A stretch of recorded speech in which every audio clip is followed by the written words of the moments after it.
শুভেচ্ছা নিবেন। আমরা আজকে কথা বলবো ঢাকা বিশ্ববিদ্যালয়ের মাদক সেবীদের আখড়া তা নিয়ে। প্রিয় ঢাকা বিশ্ববিদ্যালয়ের মেধাবী ছাত্রছাত্রী, আপনারা জানেন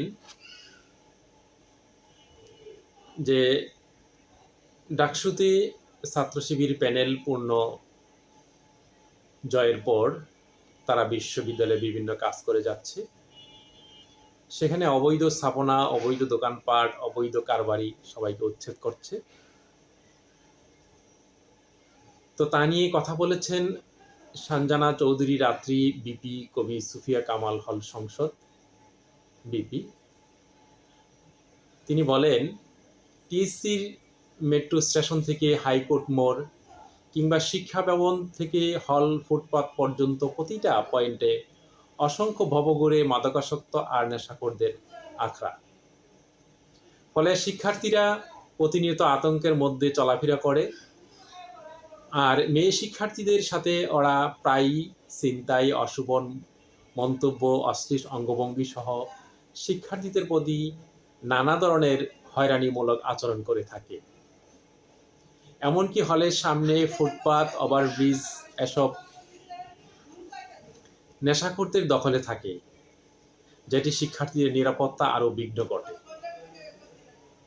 এ অভিযানে সানজানা চৌধুরী রাত্রি, বিপি কবি সুফিয়া কামাল হল সংসদ শিবিরকে অভিনন্দন জানিয়েছেন। এসব মাদক কারবারি, অবৈধ ব্যবসায়ীদেরকে উচ্ছেদ করার জন্য সানজানা চৌধুরী শিবিরকে অভিনন্দন জানিয়েছেন, সাধুবাদ জানিয়েছেন। অপরদিকে আমাদের আরেক নেত্রী, উনি হলেন অবৈধ ব্যবসা ও মাদক সেবীদের পক্ষ নিলেন ওমামা। তিনি অবৈধ কারবারিদের পক্ষ নিলেন, অবৈধ উচ্ছেদকারীদের পক্ষ নিলেন। তাহলে তাতে কি মনে হয় যে উনি হলেন অবৈধ মাদক সেবীদের রানী। সেই রানী এই অবৈধ উচ্ছেদকে, অবৈধ ব্যবসাকে উনি ওদের পক্ষ নিলেন। তাহলে আপনার কি মনে হয় যে এই অবৈধ ব্যবসার পক্ষে যিনি সাফাই গাচ্ছেন, যিনি পক্ষ নিলেন, তিনি নিশ্চয়ই তাদের রানী? আপনি আপনার কমেন্টসে লিখে যাবেন।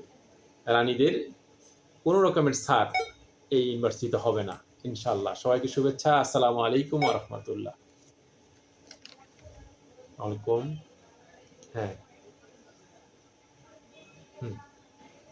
সাইমন।